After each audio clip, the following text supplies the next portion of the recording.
பாருங்க, என் வீட்டு வாசலெல்லாம் திறந்து கிடக்கு. 2 வாசல்லையும் கோலம் போடணும். என் கையில் வந்து மெஹந்தி போட்டுட்டேன். இப்போ நைட்டு ஒரு 12:30 மணி இருக்கும். எங்கள் அம்மா வந்து கோலப்படியெல்லாம் எடுத்து வச்சிட்ருக்காங்க கோலம் போடுறதுக்கு. கைஸ் இப்போ தான் கைஸ் நான் ஒரு 12:30 மணிக்கு தான் கோலம் போட ஆரம்பிச்சிருப்போம். ஏன்னா காலைல நான் எந்திரிக்க மாட்டேன்னு. அது ஃபஸ்ட் கோலம், இது செகண்ட் கோலம். இது ரெண்டுமே போட்டு முடிக்கவே 2:30 ஆயிடுச்சு. இதுதான் கைஸ் ஃபைனல் டச் இந்த கோலத்தில். நான் அந்த கோலத்தை போட்டேன், உட்காந்து கலர் மட்டும் அடிக்கலை.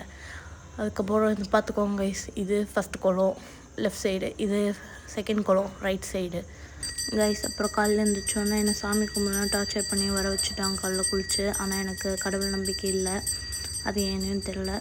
அப்புறம் சரி கடமைக்கு வந்து சாமி கும்பிட்டேன் கைஸ். ஒரு அவுட்ஃபிட் செக்கப் போடுறதுக்காக வெளில வந்து ஒரு அவுட்ஃபிட் செக் போட்டுட்ருந்தேன் கைஸ் நான் என்னோட இதில். அதுக்கப்புறம் வந்து என் மாடு ஃப்ரெண்ட்ஸ் வந்துட்டாங்க. அவங்க 2 பேர் கூட கொஞ்சம் நேரம் விளையாண்டுட்டு சாப்பிட போனேன் கைஸ். நீ உடனே சாப்பிட்டேன்னு வராதிங்க, ரொம்ப கம்மியாக தான் சாப்பிட்டேன். சாப்பிட்லன்னு எங்கள் அப்பா என்னை வெளுத்துருவார் கைஸ். ஹாப்பி பொங்கல். எல்லோரும் பொங்கல் சாப்பிட்ருப்பீங்கன்னு நினைக்கிறேன். நான் இப்போ தான் பொங்கல் சாப்பிட்டு வந்தேன். பொங்கல் சாப்பிட்டு வந்தோன்னே கரும்பு வந்து வெட்டிகிட்டு இருந்தேன் கைஸ். இங்கே பார்த்தீங்கன்னா நான் எப்படி கரும்பு வெட்டியிருக்கேன். நான் கொண்டை கிண்டையெல்லாம் போட்டுக்கிட்டு கரும்பு வெட்டி அதை உட்காந்து சாப்பிட்டுட்டு இருந்தேன் கைஸ். ஒரு 2-3 போஸ்ட் கொடுத்துட்ருந்தேன் அருவா வச்சு என்னோடய கமெண்ட் செக்ஷனுக்கு.